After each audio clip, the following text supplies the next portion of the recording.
the Guardian curriculum does, it takes the foundation of the EYLF and gives us insight in how we can really promote children's learning, educators' reflective practice, families' understandings, communities' connections with our programs, just so much richer. I describe the curriculum to people as EYLF marries Reggio Emilia under a Guardian umbrella. We've been finding the Guardian curriculum to be an enormously useful document in really solidifying the culture of the centre, and in addition, keep the thinking going, keeping the conversations going. The sky is the limit for us in education, which is fantastic because you can fly and you can help children and you can trust yourself in what you are doing. I think opening a brand new centre, it's a shell. It has no voice of the child, it has no, it was quite cold, to be honest, and I think what we focused on initially was making the voice of the child evident and the learning was visible from day one. You do, going through this curriculum, you do see the strengths of your fellow educators, and everybody has that unique thing that they can bring to the table and help support other educators with. Well, makes me feel more professional in my job. I don't just feel like a carer, I'm an actual educator for children, and it's made me value myself a bit more. At the beginning, when I first started doing the curriculum workshops, I was totally blown away. I had no idea what was going on, no idea what was being said, but 12 months on, it is a massive part of my life. Every day, I'm constantly referring back to the curriculum. When I was hired with Guardian, I was told from my very first interview that I was going to be working at a pilot centre. And then when we started our curriculum training, I was like, oh, it's here. Okay, this is the thing that they said we had to do. Okay.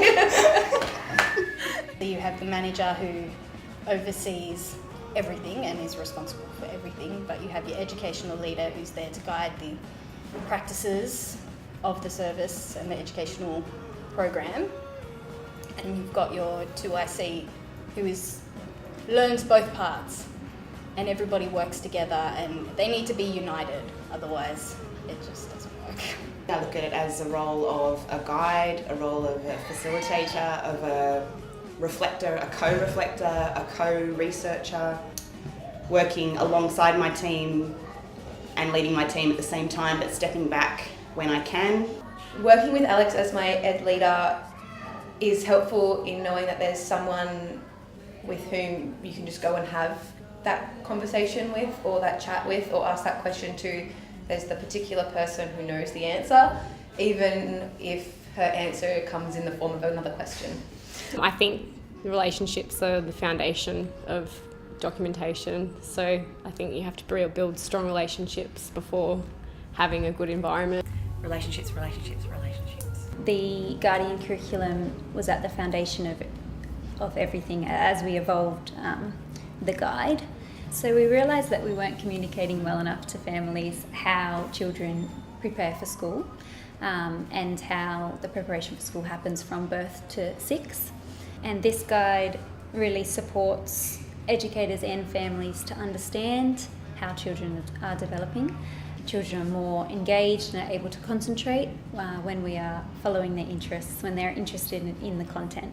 And we're not rushing them at the moment, and we have no clock in the room, so we're really relaxed. It's more on go with the flow.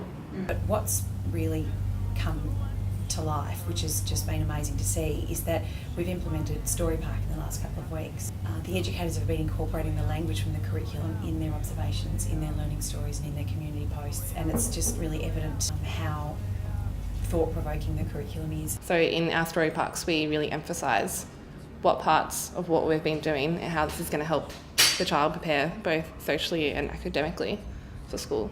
My thinking in the way I observe children has evolved as well, and in the way I write my project and reflective thinking has dramatically changed. And it's interesting you say that because I read your observations and I think knowing, like, you know your children so well. Like when I read it, I know about your children from you. Even with some of our experiences that we've been implementing is with the nursery is multi-age experiences, and that has been really wonderful to see, and to see how the children interact with each other. I'm actually really proud of how the children is getting to understand that the significance of looking after the world, and also how what's actually kind of sustainability mean to them.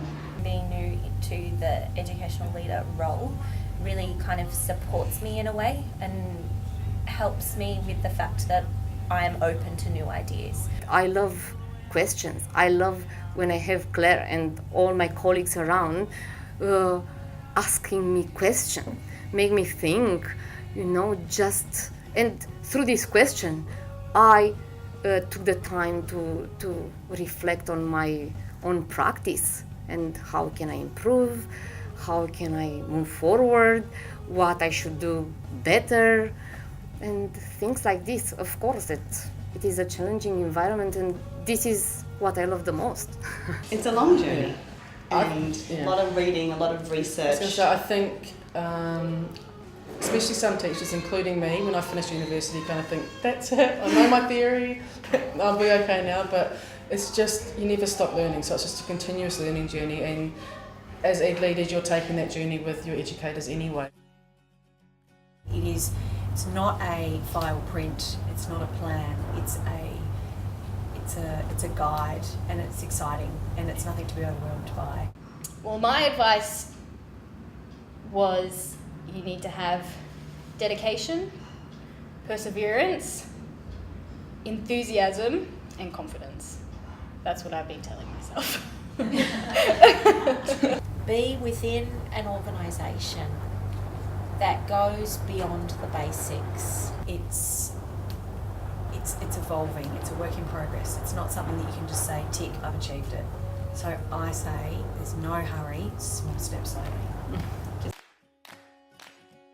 The Guardian curriculum is sending a really positive message that children are rich, that they are strong, that they are capable, and that they are full of potential. And that's not just the children, it's the educators as well. And together, we are shaping the world of tomorrow through the children of today. Little Missy Misery, set foot in the ocean, but never the sea. I'll bury her into the I feel so ground. unnatural. Yeah. Are you meant to look at you or to the camera? Sorry, I don't know what you want me to say. What did you ask me to say? And then finish.